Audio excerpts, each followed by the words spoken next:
In this video, I'll show you how to generate a video with Minimax. First, open your web browser, go to the Minimax website, and sign into your account. Once you're logged in, open the video generation tool. Next, choose how you want to generate your video.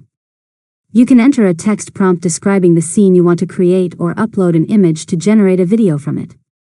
Be as specific as possible by describing the subject, background, camera movement, lighting, and overall style. Now, adjust the available settings, such as the aspect ratio, video length, or quality, depending on the options available in your account. Once everything is ready, click the Generate button. After that, wait while Minimax creates your video. When the generation is complete, preview the result.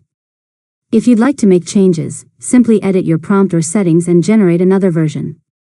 Finally, click the Download button to save the finished video to your device.